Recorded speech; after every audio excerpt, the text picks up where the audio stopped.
అర్చన ఈ కార్యక్రమాలన్నీ కూడా మీరు దర్శనం చేసుకున్నారు. పంచముఖ ఆంజనేయ స్వామి మన పంచభూతాలను పంచప్రాణాలని కాపాడేటువంటి స్వామి. మన ప్రాణాలు బలంగా ఉంటే మనము ఆరోగ్యంగా ఉంటాం. అందువల్ల ఆ స్వామిని మన ఆరోగ్యం కోసం, ముఖ్యంగా మన గురుదేవులు శ్రీ స్వామిజీ వారి ఆరోగ్యం కోసం ప్రార్థన చేస్తూ ఈరోజు ఈ చక్కటి కార్యక్రమాన్ని మనం చేసుకున్నాం. ఈ శుభ సందర్భంలో మన రామలత అమ్మగారు వారి ఆధ్వర్యంలో మన అన్నపూర్ణ మందిరానికి ఫుడ్ సేఫ్టీ సర్టిఫికేట్ కూడా రావటం చాలా సంతోషం.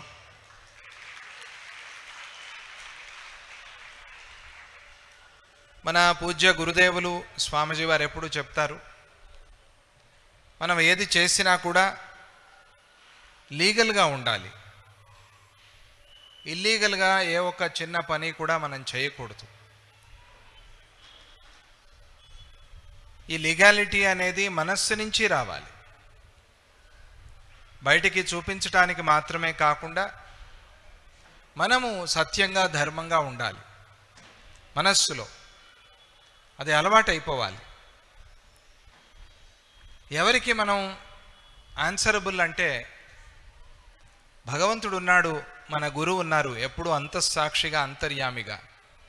ఆయనకి మనం ఎప్పుడు కూడా ఆన్సరబుల్గానే ఉంటాము అనేది ఎవరి మనస్సులో ఉంటుందో వాళ్ళ జీవితం ధర్మమయంగా సత్యమయంగా ఉంటుంది. ఇంకెవరూ అక్కర్లా.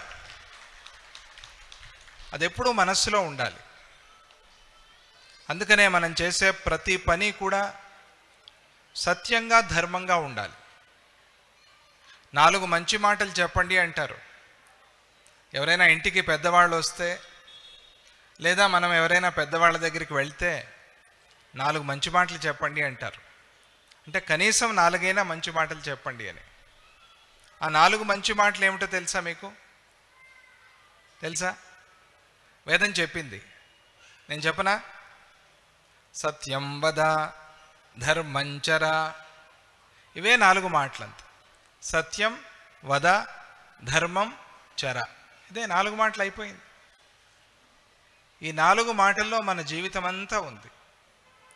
సత్యంగా ఉండు, ధర్మంగా ఉండు, ఇంకేం కావాలి?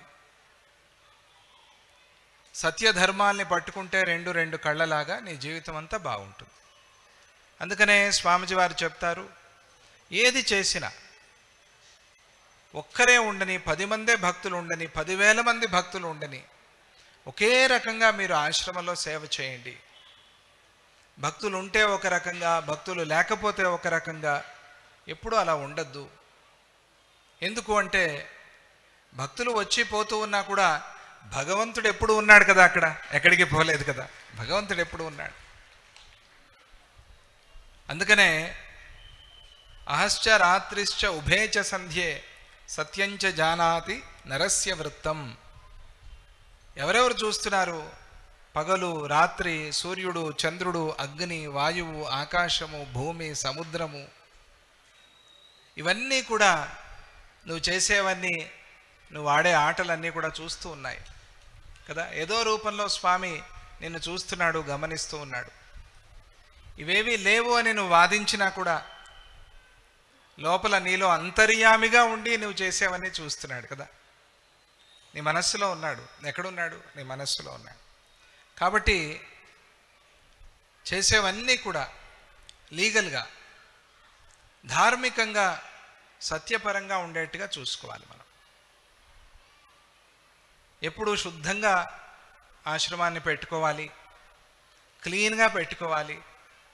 మనము బాగుండాలి, మన మనస్సు బాగుండాలి. చాలా ముఖ్యం అది. అందుకనే ఆచారము అంటారు.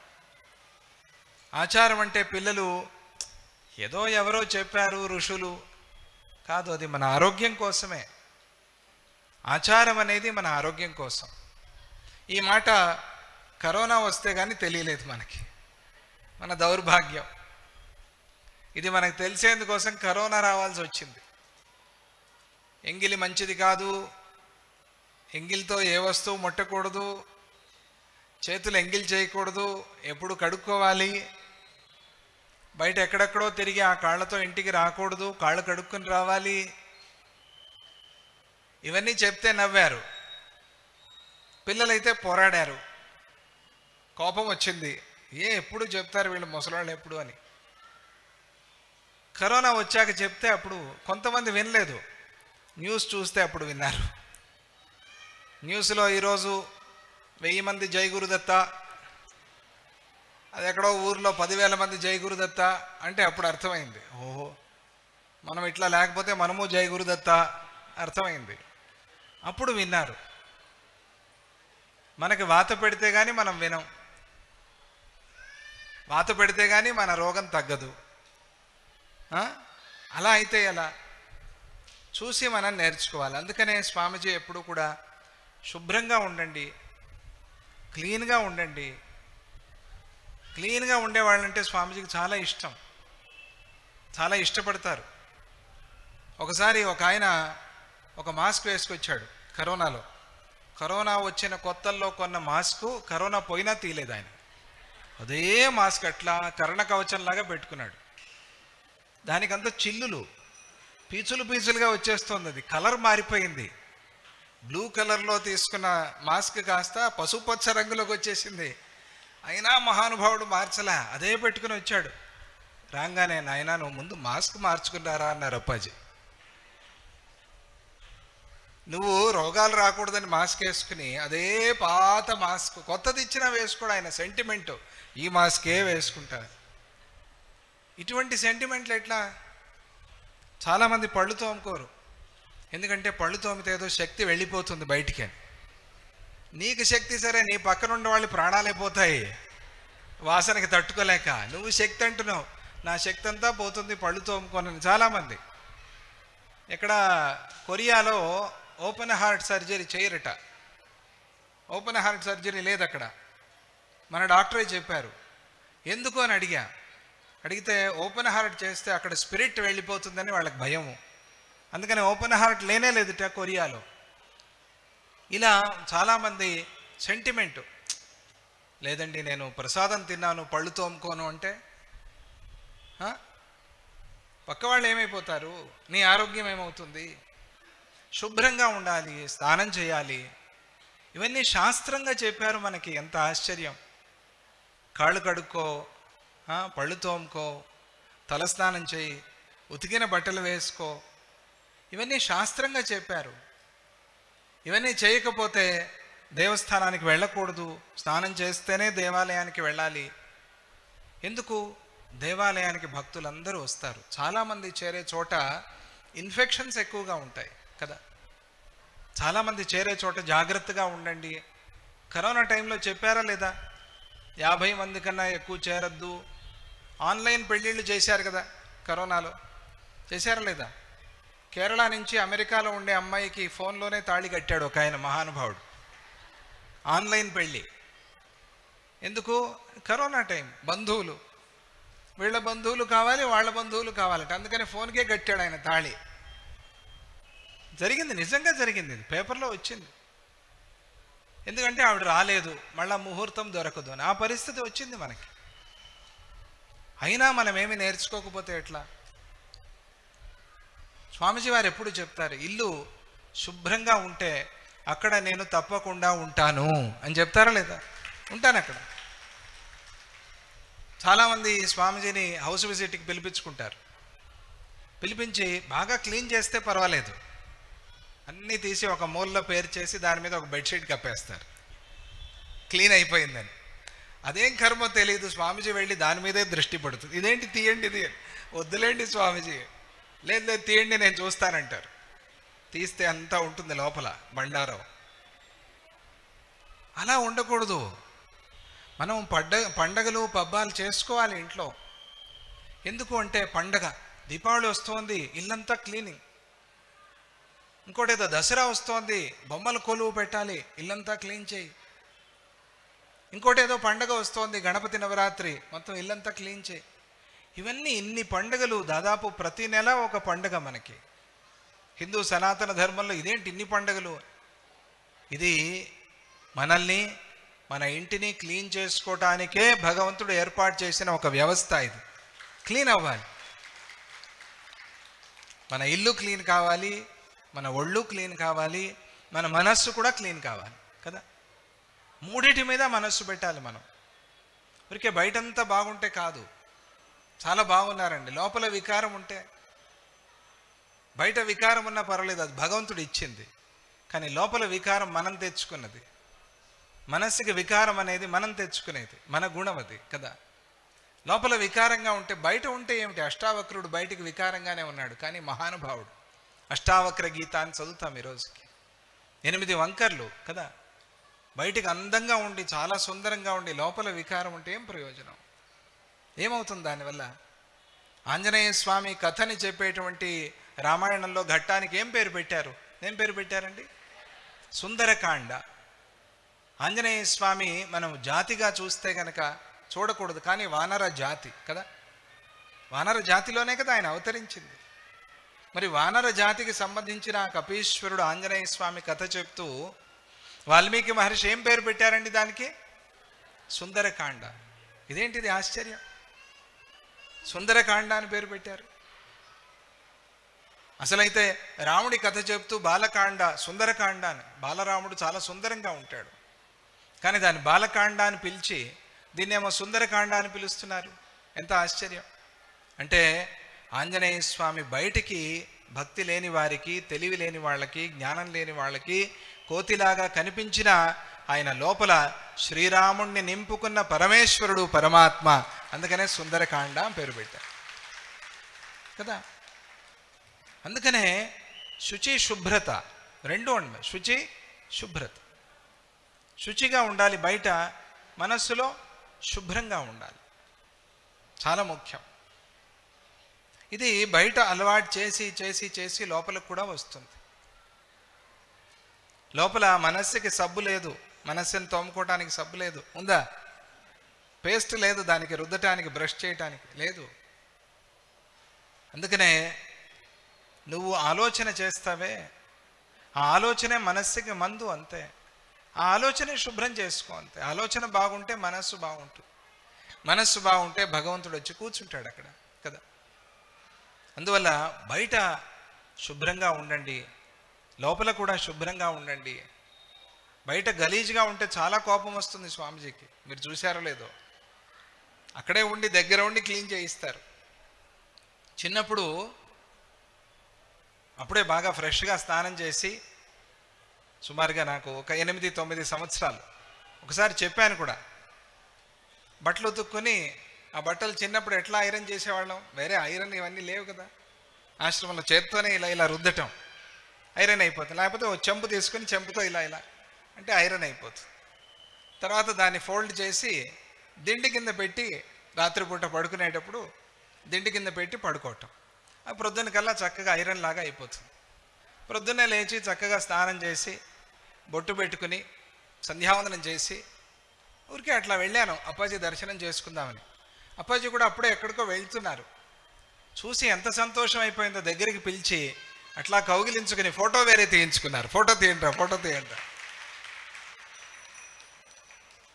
ఎందుకు అంటే ఆ శుచి శుభ్రత గురువు ఎప్పుడు ఇష్టపడతారు. స్నానం వల్ల శరీరం శుద్ధమవుతుంది, మంత్రం వల్ల మనస్సు శుద్ధమవుతుంది. మంత్రంతో మనస్సుకి స్నానం చేయాలి, నీళ్లతో శరీరానికి స్నానం చేయాలి. అందుకనే ఈరోజు ఫుడ్ సేఫ్టీ సర్టిఫికెట్ తీసుకొచ్చారు, చాలా మంచిది. కరోనా అవుతూనే ఒక కరోనా సందర్భంలో ఇంకేమీ కరోనా వెళ్ళిపోతోంది లేదా వెళ్ళిపోయింది అన్నప్పుడు మైసూరు దగ్గర చామరాజనగర అనే ఒక ఊరుంది. మీరు న్యూస్లో చూసి ఉంటారు. అక్కడ ఒక భయంకరమైన ఘోరం జరిగిపోయింది. ఏమిటి ఘోరం అంటే 2 వర్గాలు ఒక దేవస్థానంలో తగద పడ్డారు. ఫైటింగ్, 2 వర్గాలు. ఈ దేవస్థానం మాది, ఈ దేవస్థానం మాది అని. ఎందుకంటే అక్కడ వచ్చే ఆదాయం కోసం, వేరేం లేదు, సేవ కోసం కాదు. ఆ దేవస్థానంలో వచ్చే ఆదాయం మాది, ఆదాయం మాది అని 2 వర్గాలు ఫైటింగ్ చేసుకున్నాయి. చేసుకుంటే మరి పెద్దలందరూ తీర్మానం చేశారు, ఫలానా వర్గానికే దేవాలయం వెళ్ళాలి అని తీర్మానం చేశారు. వాళ్ళే చూస్తున్నారు దేవాలయం అంతా కూడా. ఇంకొక వర్గం ఉంది కదా, వాళ్ళకి వీళ్ళంటే కోపం. వీళ్ళని ఎలాగైనా సరే ఈ దేవాలయం నుంచి బయట వేయాలి అని చెప్పి కుట్ర, మనస్సులో కుట్ర. ఏం చేయాలి, వీళ్ళకి ఎలాగైనా చెడ్డ పేరు వచ్చేలాగా చేయాలని చెప్పి ఏం చేశారో తెలుసా? మనం చెప్పుకోకూడదు, వినకూడదు, అటువంటి ఒక ఘోరం చేశారు. ఏమిటా ఘోరం అంటే, దేవాలయంలో ప్రసాదం చేస్తూ ఉంటే ఆ ప్రసాదంలో తీసుకెళ్ళి విషం కలిపేశారు. ప్రసాదంలో. ఇది వచ్చింది, న్యూస్లో వచ్చింది. కలియుగంలో ఇటువంటి రాక్షసులు ఉన్నారు. ఈ రాక్షసులు కూడా ఈ పని చేయరు. నీళ్లలో విషం కలపటం, తినే తిండిలో విషం కలపటం, రాక్షసులు కూడా ఈ పని చేయరు, కలియుగంలో చేస్తారు. ఒకడెవడో ఎక్కడో ఢిల్లీ దగ్గరనో ఎక్కడో ఏదో ఒక కొట్టు పెట్టుకుని అక్కడ వంటలు చేస్తున్నట్ట. అది చాలా రుచిగా ఉంది అని 25 సంవత్సరాల నుంచి అందరూ వెళ్ళి తింటున్నారు. చాలా రుచిగా ఉంది. అందరూ వెళ్ళి అడుగుతారు, ఏమిటి నీ రెసిపీ, నువ్వు ఎట్లా తయారు చేస్తావు, బాగా చేస్తున్నావు. ఎవరింటికైనా వెళితే దోశలు బాగుంటే అడుగుతారు అమ్మలు, మీరు ఏం చేశారు, ఎట్లా చేశారు, కరకరలాడుతున్నాయి, ఏం నూనె వాడారు, ఏం నెయ్యి వాడారు, ఏం పిండి వాడారు అడుగుతారు కదా అన్నీ కూడా. అలాగే వాడిని అడిగితే వాడు చెప్పనే చెప్పడు, ఇదంతా సీక్రెట్ అంటాడు, ఇది నా బిజినెస్ పోతుంది నేను చెప్పను అంటాడు. తరువాత ఇప్పుడు వచ్చారే ఫుడ్ సేఫ్టీ సెక్యూరిటీ, వీళ్ళు వెళ్ళి పరీక్ష చేస్తే కొంతమంది తెలిసింది వాడు రాక్షసుడు డీజిల్తో దోశలు పోస్తున్నాడు. డీజిల్తో, దేంతో, డీజిల్, ఇది నెయ్యో నూనె కలిపినట్టుగా డీజిల్ కలిపి దోశలు పోస్తారు. ఈ వాసన వీళ్ళకి తెలియటంలా, వాసన మోసం చేస్తుంది మనకి. వాసనలో పడితే మోసంలో పడిపోతారంతే. తెలియక తిన్నారు చప్పరించుకుని ఇన్ని రోజులు. వాడు బాగా టేస్ట్ రావాలని చెప్పి ఏం కలిపాడు, డీజిల్ కలిపాడు. చదవలేదా మీరు పేపర్లో, చూడలేదా? అయ్యో చాలా ఫేమస్ అయిందండి ఇది వార్త, చూశారు కదా. డీజిల్ కలిపితే తర్వాత తిన్న వాళ్ళందరూ ఏమనుకుని ఉంటారు మనసులో, ఎంత డీజిల్ తిన్నామో మనం.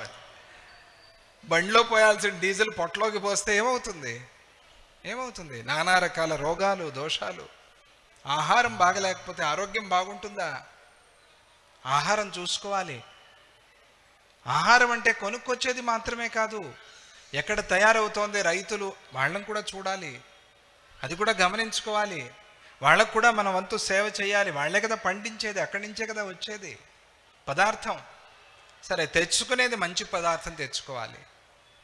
ఆ తెచ్చుకున్న పదార్థం మంచిగా వండాలి. దానికే ప్రసాదం అని. మనం ఏదో అన్నం పెట్టామో అనం, ఆహారం పెట్టామనం, నువ్వు ఏ నైవేద్యమైనా పెట్టు, అది ఒక్కసారి లోపల నుంచి బయటకు వచ్చిందంటే దాన్ని ఏం పిలుస్తాం? ప్రసాదం అని పిలుస్తాం. ప్రసాదం అండి.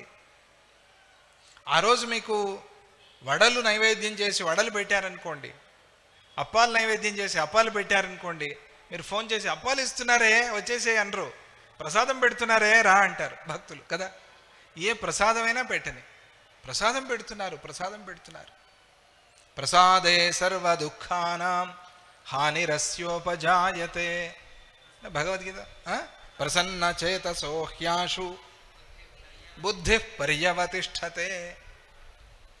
ప్రసాదం రెండు రకాలుగా. ఇక్కడ ప్రసాదం అంటే శాంతి అని అర్థం. మనస్సుకి శాంతి, ఆరోగ్యానికి మంచిది కావాలి. అందుకనే ఈరోజు ఫుడ్ సేఫ్టీ సెక్యూరిటీ వాళ్ళు రామలత అమ్మగారు చేయించి తీసుకొచ్చారు. చాలా సంతోషం, మంచి సేవ. మొదటి ఆశ్రమం ఈ సర్టిఫికేట్ తీసుకోవడానికి మైసూర్ తర్వాత, చాలా మంచిది.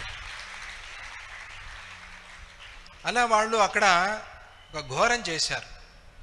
ఎక్కడ, చామరాజ నగరనో చామరాజపట్టణం. అది అయిన తర్వాత ఈ ఫుడ్ డిపార్ట్మెంట్ వాళ్ళు ఆశ్రమానికి వచ్చారు. మేము వస్తున్నాము, మేము పరీక్ష చేస్తామని.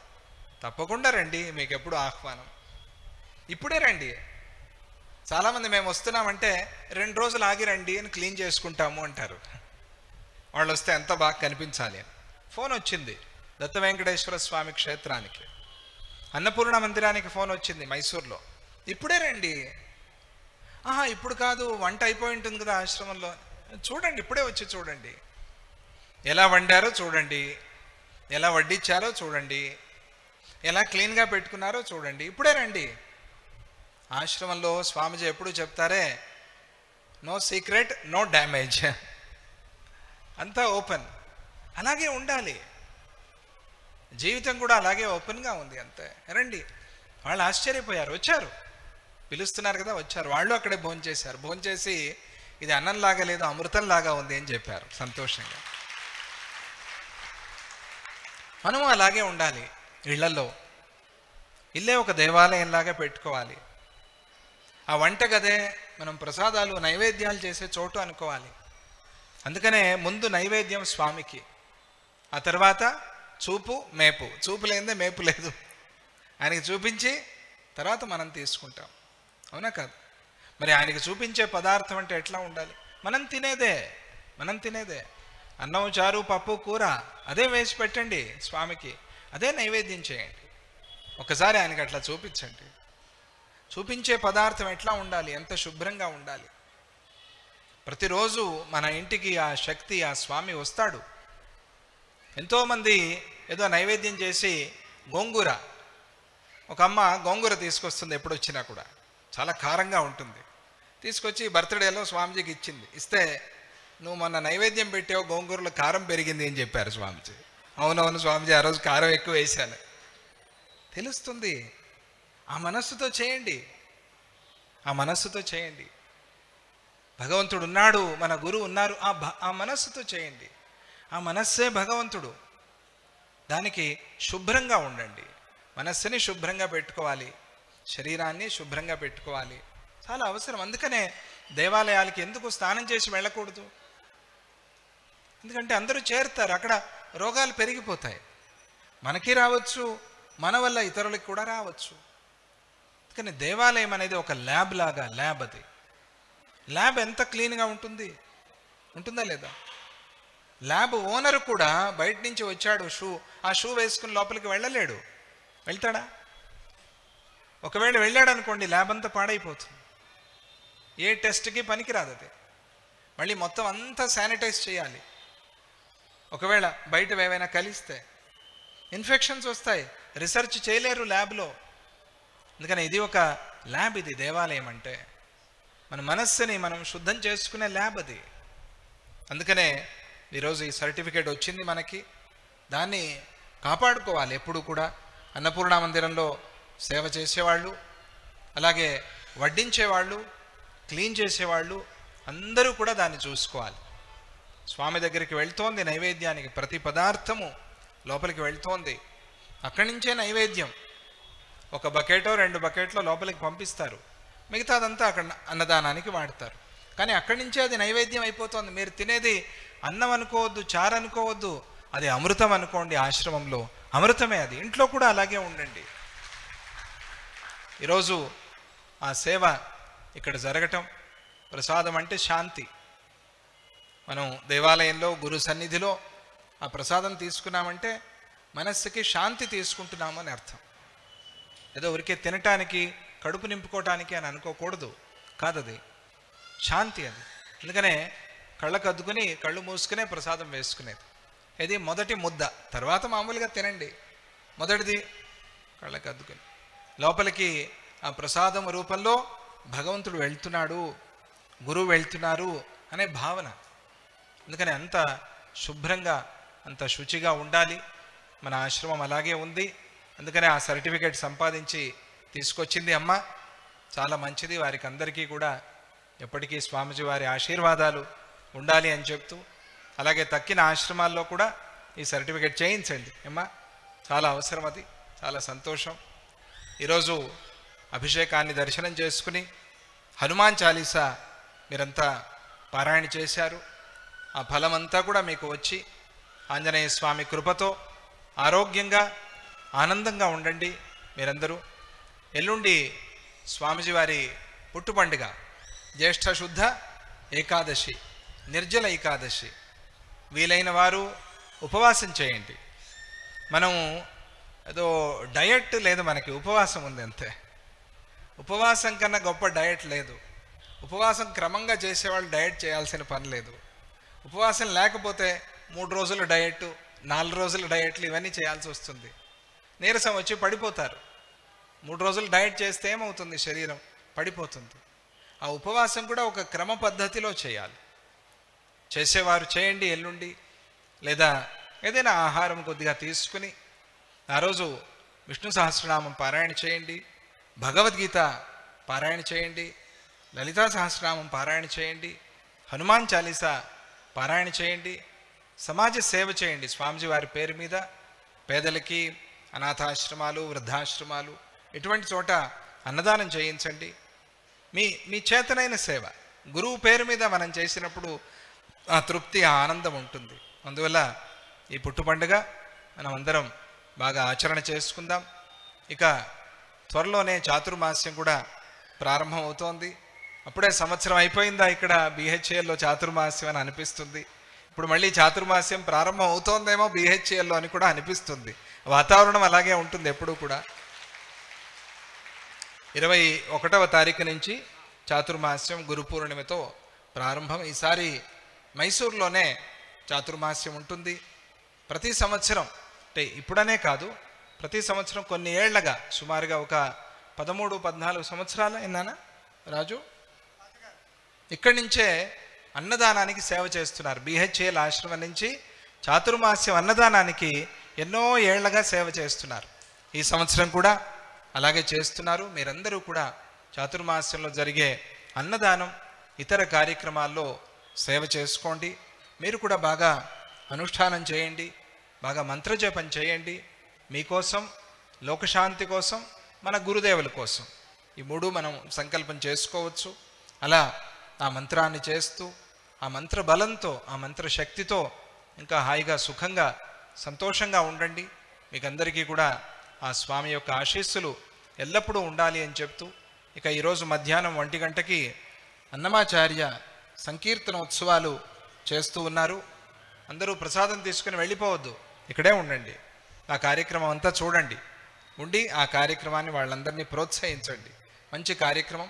అలాగే సాయంత్రం కూడా 6ంటికి కార్యక్రమం అనుకున్నారు. ఏమేమి కార్యక్రమాలు ఉన్నాయో తెలుసుకుని అన్నిట్లో కూడా మీరు పాలు పంచుకోండి. మీకు అందరికీ శుభం.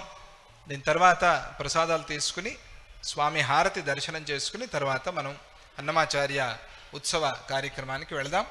జై గురుదత్త, శ్రీ గురుదత్త. జై బలో సద్గురునాథ మహారాజకి, పంచముఖ ఆంజనేయ స్వామికి. జై గురుదత్త.